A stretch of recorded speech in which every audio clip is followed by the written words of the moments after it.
Parce que des jours-là, je vois quelque chose à Guinée qui n'est pas digne de nom au Dénéka. Il faut qu'on soit clair. Il y a un problème qui se passe à Guinée où on parle d'un phénomène microbe. C'est ma première fois d'entendre qu'il y a microbe à Guinée. Et tellement ils agressent les gens, tellement ça vole les gens, tellement les gars sont pris comment par assaut par ces petits voyous. Donc, il y a des gens qui se sont réunis, on est brigade rouge, pour pouvoir sécuriser la ville et démanteler les Fumba. J'aurais appris que, parce qu'il y a beaucoup d'hommes qui ont dit, quand il y a un petit Odjeneka qui fait quelque chose qui n'est pas bien, si les forces de l'ordre viennent les arrêter, on se lève pour aller dire, il faut les laisser, on les laisse. Donc, actuellement, les corps habillés sont découragés de même faire leur travail parce que pardon est trop. Donc, ça veut dire que si tu vois les corps habillés n'arrivent plus à faire leur travail, si tu vois les corps habillés, ils sont relâchés, c'est que quelque part, c'est la population qui sont nos parents, qui sont nos papas, qui sont nos mamans, qui mettaient la pression si est là-bas. Nous ne sommes pas d'accord. La loi d'un pays, ça doit s'appliquer sur tous les Ivoiriens, sans distinction des délits, sans distinction des partis. Nous ne sommes pas d'accord. Au Guinée, c'est la Côte d'Ivoire. Nous n'allons pas accepter que le mauvais côté de... Nous n'allons pas accepter que les gars vont parler de mal qui va venir toucher le président et cela vient de Guinée. Nous n'allons pas accepter. Ministre gouverneur, on dit il a fait tout, il n'a pas pu maîtriser la situation. Mais il y a eu mort d'homme. Donc les enquêtes continuent. Il faut que l'État arrive à faire un bon ratissage parce que c'est lié à beaucoup de choses. La Côte d'Ivoire, il y a eu des démantèlements des cartels de drogue. Oh putain, cette affaire, il y a une affaire de drogue, il y a des affaires de fumeur dedans. Jusqu'à ils s'opposent, ils ont les machettes, ils sont armés, ils tirent à balles réelles. Donc quelque part, je me dis, c'est pas affaire de dire, c'est les petits Odjeneka, donc je déclare que vraiment c'est les bandes de microbes, c'est les éléments de Soro qui ne veulent pas la paix en Côte d'Ivoire. Il faut que l'État prenne sa responsabilité pour sécuriser nos familles, pour que nos familles soient tranquilles. Je vais m'adresser à l'écart de Odjené. Bon marmar que vous êtes dedans là, ça ne va pas marcher. Oui, ça ne va pas marcher. Ceux qui sont prêts pour la Côte d'Ivoire là, ceux qui sont prêts pour le président là, et ils vont s'installer partout en Côte d'Ivoire. Empire sans négociation. C'est ce qui va se faire. Donc ça ne sert à rien de manipuler les enfants. Non, ça ne sert à rien. Vous qui avez géré les affaires publiques avant, vous n'avez rien foutu au nord. Vous n'avez rien foutu à Odjené. Parce que tout désordre, quand on veut remarquer, souvent on a honte de parler, mais la vérité, même si ça incite la tête, il faut avoir le courage de dire, vous êtes nos parents, mais vous nous avez humiliés par tous les moyens. Nous ne sommes pas fiers de vous, donc vous nous collez la paix. Il faut que ça soit clair. Donc ceux qui sont prêts, qui veulent rassembler les gens, qui veulent rassembler ceux qui sont prêts à s'accepter, avec ceux-là, on va marcher, parce que ça, c'est la vision du président de la République, c'est ce qui peut aider la Côte d'Ivoire, et nous sommes d'accord avec ça. Mais vous, les anciens gros voleurs, vous les détourneurs, vous qui n'avez rien foutu pour Odjené, dégagez, nous n'avons pas besoin de vous. Il faut que ça soit clair. Oui, donc, pour ce soir, je viens les alerter, je sais que beaucoup d'hommes sont au courant, chacun va mener son enquête comme il peut, mais on va revenir, parce que le problème de Odjené, le problème de Kabadougou, vraiment, il faut qu'on prenne ça au sérieux parce que ceux qui sont devant ne sont pas prêts pour nous pour le moment. Mais ceux qui sont prêts, ils sont empêchés, il y a des manipulations qu'on voit venir, nous n'allons pas accepter. Donc, l'autorité ivoirienne, je vais interpeller ce soir, ministre de la Défense, ministre de l'Intérieur, de faire beaucoup, très attention de ce côté. Oui, parce que en réalité, nous, les Odjeneka, on aime tout le désordre. Je vais dire ça, chers parents, vous allez m'excuser, mais ceux qui n'aiment pas le désordre se connaissent, mais il faut que je parle comme ça, parce qu'il s'agit de chez moi, c'est le désordre qui est chez moi, il y a une mort d'homme chez moi. Oh putain, on n'avait pas besoin de ça pour le moment. La Côte d'Ivoire, on a trop de problèmes, où le président a fait 100% dans vote, où on tape le poitrine, on dit ça. Pourquoi tous ces désordres chez nous? Pourquoi tout, il n'y a rien, tout est problème. Vous, entre vous, vous ne vous aimez pas. Entre vous, c'est la haine. Je ne comprends pas. Ça ne peut pas marcher. Ça ne peut pas marcher. Vraiment, ça ne peut pas marcher. Donc, la balle vient d'être ouverte. Cher cas de Odéné, faites-nous confiance. Faites-nous confiance. Vous allez prendre vos doses dans la semaine. Parce que vous, on va vous pousser jusqu'à vos derniers retranchements. Parce que cette fois-ci, on ne va pas accepter. Odéné doit être évolué. Odéné doit être construit. Les gros détournements doivent être arrêtés. Et on appelle la justice de faire face à tous ceux qui ont détourné, tous ceux qui ont volé, tous ceux qui empêchent ceux qui veulent travailler. Donc il faut que ça soit clair. Donc éclairer ce dossier, je vais classer là à côté encore. Maintenant je viens. Je dis merci, éclairer, pour qu'on vous remercie. Éclairer, nous on ne sait pas, hein, mais Dieu fait toutes les choses à son temps. Parce que chaque chose à son temps, quand le temps n'est pas arrivé, si on veut forcer, ça ne peut pas marcher.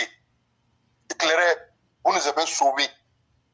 Oui, vous nous avez sauvés. Et puis vous avez nettoyé la toile comme il le faut. Je salue M. Claude Saï pour son courage. Je le salue, tous les respects qu'il donne à le président de la République. Celui qui respecte le président de la République, mettez-nous en tête qu'il respecte toute la population complète. Parce que c'est l'objectif du président de la République. M. Claude Saï, que Dieu met la baraka dans tout ce que vous faites. Que Dieu vous aide. Dieu vous protège. Tout le gouvernement complet, tous ceux qui sont prêts pour l'État ivoirien, tous ceux qui sont prêts pour la sécurisation de tous les Ivoiriens, que Dieu met la baraka dans tout ce que vous allez faire. Que Dieu vous protège. Dieu protège le gouvernement. Éclairez ce soir. Je vais m'arrêter là. Si vous avez quelque chose à ajouter, je suis à l'écoute. Merci beaucoup le Cyclone pour tout ce que vous avez dit. Merci infiniment pour vous-même, votre courage et surtout pour la sincérité que vous dégagez dans tout ce que vous dites. J'allais m'attarder un peu sur le cas de Diéné pour dire que Berthe, il y a une stratégie qu'on appelle la théorie du chaos. Ça veut dire quoi? Je peux créer plusieurs incidents et puis les disperser, mais moi-même, je sais le résultat que ça va donner. Quand dans une région, ceux qui se disent des cadres de la région sont eux-mêmes les éléments qui favorisent le désordre dans la région. Le désordre que tu vois là, mais ils ont dû copier l'exemple quelque part. Maintenant, situons les responsabilités. Ce que vous avez vu, les microbes là, ce sont des enfants de Diéné, non? Oui. Soit leurs parents les ont mal éduqués, donc on remet la faute aux parents, ou bien c'est soit la société même d'Odiéné qui a échoué, ou bien c'est parce que les conditions même là n'ont pas été offertes et donc les vrais problèmes sont en train de sortir. Parce qu'une plaie là, quelle que soit sa beauté là, si on ne soigne pas, il aura pu en bas. Depuis 15 ans pratiquement, si je prends 2011 jusqu'à aujourd'hui, je vais parler de 3 mandats du président, il y a eu quel programme d'insertion des jeunes?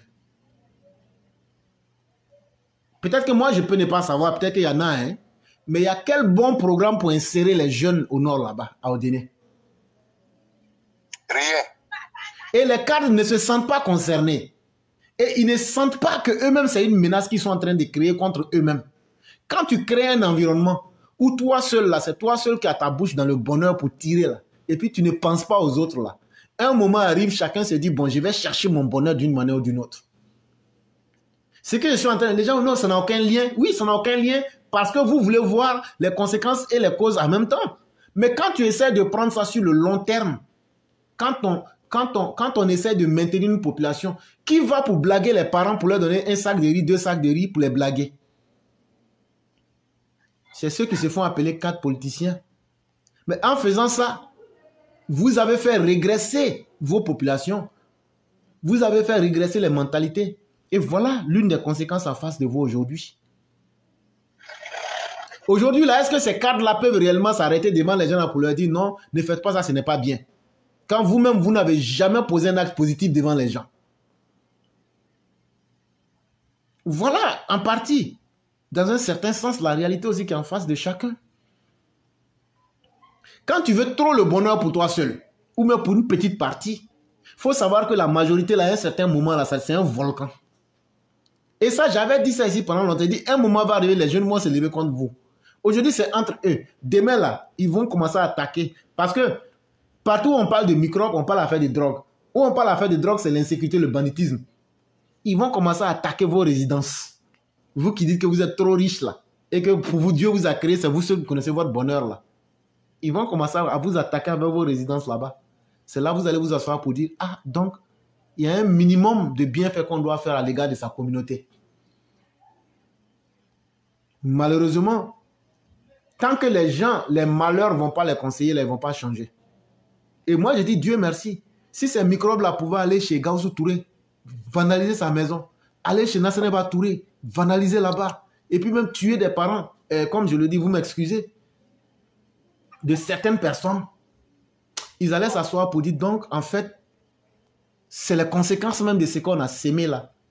On n'avait pas pensé que ça allait être comme ça. Mais ça vient doucement, doucement. Si c'est ce que vous voulez là, vous avez déjà créé les ingrédients. Allez payer 3-4 machines pour blaguer les gens, faites présentation sur Internet. C'est pas suffisant. Il faut que vous vous impliquiez à 100%. La mère d'Odiné, là, elle a Odiné combien de fois? Elle est toujours en Côte d'Ivoire, mais c'est à Abidjan. Donc les gens qui t'ont voté, ils sont trop moutons, quoi. Eux, ils ne savent pas que toi qui es le maire, là, tu dois être dans leurs problèmes pour connaître leurs problèmes. Mais à un moment, ils vont se révolter. Et c'est l'une des conséquences qui est là. Malheureusement, les gens ne veulent pas assumer leur responsabilité. C'est pourquoi ils sont venus parler. Les enfants là disent, on ne vous écoute pas parce que vous n'êtes même pas des poches de moralité. Ils n'ont pas parlé comme ça. Mais vous-même, vous savez que vous n'avez pas l'autorité morale de leur parler. Parce que votre vie n'inspire aucune confiance. Ça aussi, c'est des réalités. Et tant que vous n'allez pas être sincère, allez vous asseoir avec les gens, remettre toutes les choses dans leur contexte véritable pour trouver des solutions durables. Ces choses-là, ça va se faire croissantes. Parce que vous avez créé des conditions du désordre. Et il y a l'autre même qui disait que les jeunes, même du matin au soir, ils sont dans les grains. Mais à un moment là, ils vont chercher aussi leur bonheur. Mais sachez que c'est sur vous, vos dos là, ils vont chercher ça. Ne prenez pas la pleine mesure des faits, hein, laissez. Quand ils vont finir les pauvres là, c'est vous les riches qui vont attaquer. Et c'est là, c'est la partie du film qui va devenir très intéressante. Monsieur Berthet, c'est ce que j'allais ajouter. Éclairé, je vous dis merci.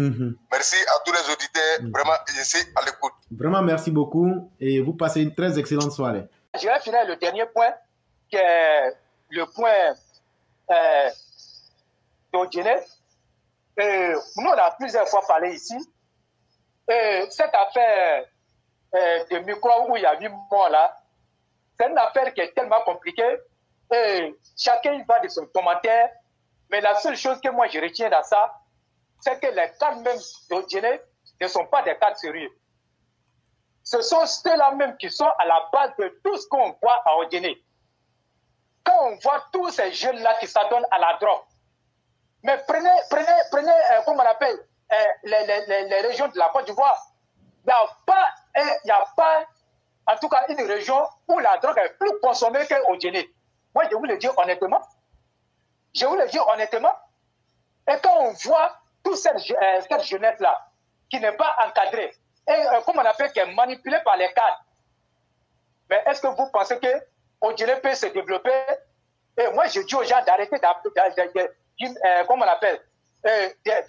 le nom du président dans cette affaire d'Odjené. Ça suffit maintenant. Ça suffit maintenant. Odjené a eu les mêmes chances que les autres régions. Odjené ne peut pas faire l'exception de la République. Moi, je dis à qui veut l'entendre. Si les cadres sont des cadres inconscients, qui ne regardent que leur intérêt et qui envoient cette jeunesse à l'abattoir, nous ne sommes pas ici pour régler les problèmes d'Odjené. On n'est pas là pour régler les problèmes d'Odjené. Quand vous avez des cadres gourmands, des cadres méchants, des cadres manipulateurs, des cadres qui ne regardent que dans leur assiette et qui pensent qu'ils vont manipuler la jeunesse pour atteindre leur objectif, moi je dis non. Le président Alassane Ouattara, Quand les gens criaient là, pourquoi il a nommé Kaoukou Touré comme un ministre-gouverneur? C'est un affaire qu'il a pris pour nommer, c'est un parolier qui l'a nommé, c'est un Sénoufo qui l'a nommé, c'est un, comment on appelle, c'est un Dida qui l'a nommé, c'est un fils d'Odjéré qui l'a nommé. Rien que pour le développement d'Odjéré. Alors, arrêtez d'appeler le nom du président dans les affaires inutiles d'Odjéré. Si les cas sont incompétents, ce n'est pas la faute au président. Le président leur a donné tout, il a tout donné à Odjéré. Personne ne peut venir me contredire ici. Le président a tout donné à Odjéré.